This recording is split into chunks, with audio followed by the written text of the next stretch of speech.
What is happening?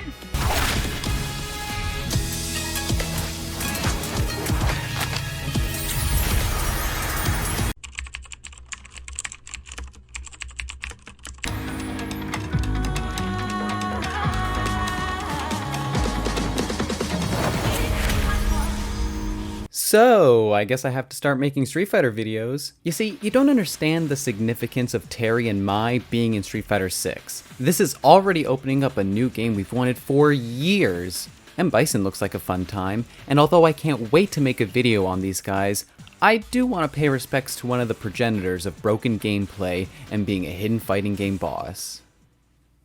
Akuma, Akuma, Akuma. Or as he's known in Japanese as Goki. Goki means great demon in Japanese, and just by looking at this face you can already tell you're dealing with someone who definitely wouldn't invite himself over to your house just to eat all your snacks. But all jokes aside, I mean, who exactly is this Goki character? And why is he the absolute coolest and most iconic fighting game character of all time? Excluding maybe a few mentions. Also, I just want to note that I am a casual Street Fighter fan. I am in no way a competitive player, so this will not be through the lens of a tier list of how competitively viable he is in each of the separate games, and I also won't be talking about his variations in the Capcom Versus series, as I'd like to stick with the main Street Fighter entries, a la the numbered ones. So Akuma's inception was in Super Street Fighter 2 Turbo, or just Super Turbo, as a hidden boss, and the requirements to encounter him is to have 2 to 3 perfect rounds, plus finishing at least 2 of your overall fights with a super move. It's a bit annoying, and with the awful CPU balancing making it almost impossible to get these requirements unless if you're someone like Justin Wong. Now this Akuma is different than the one that you can play as in the game. See, this is Shin Akuma. You can tell when he shoots out 2 air fireballs instead of 1, which the player doesn't have access to because 1 air fireball in this game is more than enough to make some characters completely unviable. So I can see why Capcom decided to make this version of Akuma illegal. Akuma is also a part of the Shoto category of fighting game characters like Ryu, Ken, Ryo, so on and so forth. So all of his moves come with the same inputs, so you have the quarter circle forward for Hadouken, DP input, Tatsu input, so on and so forth. Akuma also has this teleport move, but it can be easily punished if you know what you're doing. But this was his first appearance, and in this game he's genuinely kinda lame. No super art, a ball sack punching code which almost never works for me, and at this point the character wasn't even fully figured out, and I even think that he didn't really become the true version of himself until further down the line, but let's move on to prequel territory. Now, it's funny how there's 3 prequel games before the actual sequel, which wouldn't come out until 6 years later. But I am certainly not the first person to make fun of Capcom's horrible MLM looking ass release schedule. Like, these motherfuckers were out for blood in the early to late 90s. But I guess every fighting game was like this back then, so I won't hold it against them too much. So, Alpha 1, is it? Man, this game took up so much of my time as a kid. But definitely not Akuma. In this game, in order to play as Akuma, you pretty much have to press the start button frame perfect to get him. So that's why for Alpha 1, I just stick with Ken. And as a Ken main, I can say this game has been absolutely ruined for me for how OP some characters are. I mean, just look at all that damage!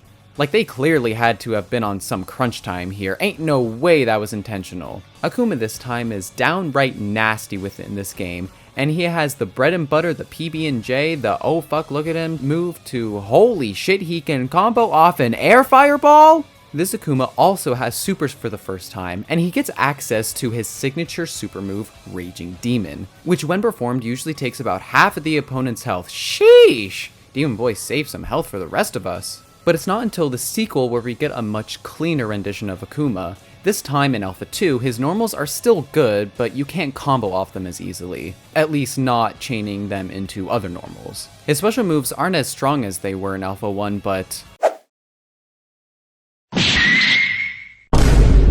Oh my goodness! they still hurt my soul. And any character that is hit by one of these. Alpha 2 is still one of the best Street Fighter games in my opinion. As a game in general, it's very underrated. There's a lot going on in this game, and Akuma is just amazing at pressuring the opponent. Another thing to note about the Alpha games is that it gave Akuma a few new moves to play around with. He gets 3 new supers, including a Fireball super, a Shoryuken super, and an Air Fireball super. So that just leaves us with Street Fighter Alpha 3, and, well, honestly, not much had really changed between Alpha 2 and 3. This is actually a problem with a majority of the cast, feeling unchanged, therefore not as fun. But finally, we move on to actual good Street Fighter games being... Oh wait, we still have to talk about this one. Street Fighter 3 Second Impact Giant Attack by the mercy of Capcom's naming agent. Okay. Thankfully, Second Impact is an insanely fun game. The Street Fighter 3 series in general have such good flow and movement to them, which makes them even more fun to play. Akuma this time is undoubtedly the best character in the game. Even though about half of his supers aren't very good, his Raging Demon is still a huge threat this time because you can actually confirm a dive kick into a standing heavy kick into the Raging Demon, which just eats away health like no one's business. Akuma in this game is an ultra aggressive character with so many ways to mix up the opponent, like mixing up his throws for a 50-50 wake up scenario where Akuma can literally use an air fireball that gets eaten up on wake up, and combined with the SF3 engine, combos are much more fluid and you can convert supers off the special with little difficulty. Now for the best Street Fighter game, we have Third Strike. Third Strike feels the best to play out of any Street Fighter game. I've spent more time in training mode learning combos in this game than any other Street Fighter game. This game is also gorgeous to look at, and oh, yes! Okay, so Akuma gets this new super where if you have a full bar of meter and by pressing down twice and hitting 3 punch buttons, you get this super which is another health zapper, and the particle effect is peak pixel animation. Now, an interesting thing to note about Third Strike is despite how loved this game is from a modern perspective, this game has some serious balance issues with the top tiers like Chun-Li and Yun. That said, Akuma is still a high tier and is really fun in this game. Now, the only super you really want to use in this game for Akuma is his Super 1, which is a Shinko Hadouken sort of special with an air variant. This one is especially useful because of the zoning aspect, and it's pretty easy to confirm into it. Now, a funny thing about Akuma is that until Street Fighter 4, he doesn't actually have any EX moves. Now, what is an EX move? Well, by doing a motion input and by simply pressing more than one punch or kick button, you get an amplified version of that move that costs a bit of meter in order to perform, but are generally better for the power and added shield pressure. And this was a mechanic first introduced in Second Impact, but I guess for balancing purposes, they decided to not give Akuma EX moves, which isn't too big of a deal, but so many characters in this game greatly benefit from having EX moves, but Akuma sadly does not. So overall, Akuma in these 2D games plays like a hidden broken boss character, becoming more accessible as more games are being made. But 11 years after the first Street Fighter 3, Capcom finally released Street Fighter 4. This was the first fully 3D main series Street Fighter game, not including these games. And this time, people were really excited about Street Fighter. This game was a global phenomenon that changed fighting games forever, arguably as much as the original Street Fighter 2. But enough talk about the game's history, and let's talk about Akuma. Street Fighter 4 was more about the transition of all the classic characters you know and love, but this time using polygons rather than sprite-based art, which means the camera can be fully used for these special angles that are shown in these Ultras. So Akuma in Ultra Street Fighter 4 is just crazy this time. He has the fastest walk speed in the game, along with Chun-Li and Bison. His teleport is the best it's been in a very long time, and he finally has EX moves, which gives him a double fireball just like how Shin Akuma does.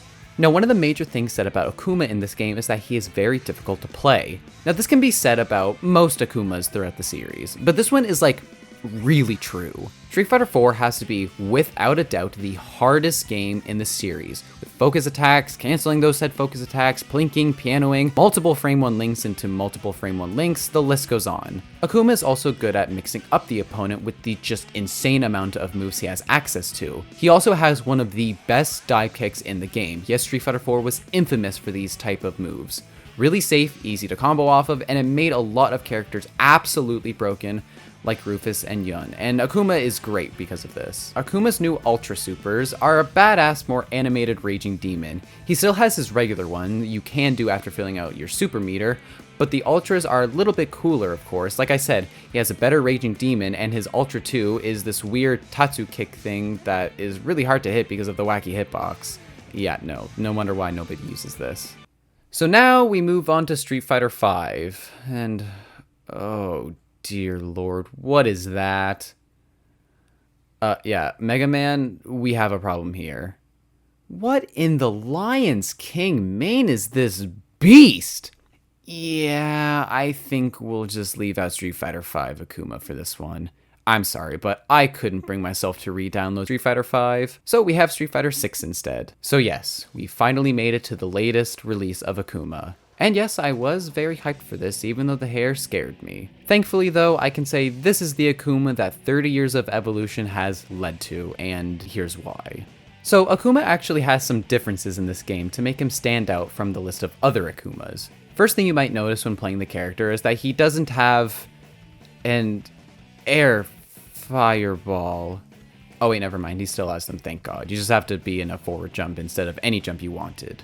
He also has a new charged version of this fireball, which acts like Ryu's charged Hadouken. Except this time I'd say this is better because it charges depending on how long you hold down the button. Rather than using a separate move and then using a fireball, it's basically just one motion this time. This does leave you open, however, because you technically are taking longer to charge it, but it is risk versus reward. My favorite new move in this game for Akuma is called the Adamant Flame, which is a combo extender, and the EX version is absolutely broken and makes the combo so much more fun to discover because of all the combos he's capable of. Akuma's design is also something that needs to be addressed in this game. See, Akuma's design from game to game didn't really change much, therefore it felt a little stagnant. And just like that, we've made it to the latest version of Akuma. I'm super excited for what Capcom has planned for not only the future of Street Fighter, but the future of Akuma. As long as there are new Street Fighter games that come out, Akuma is more than likely going to be included at some point, whether he's DLC or not.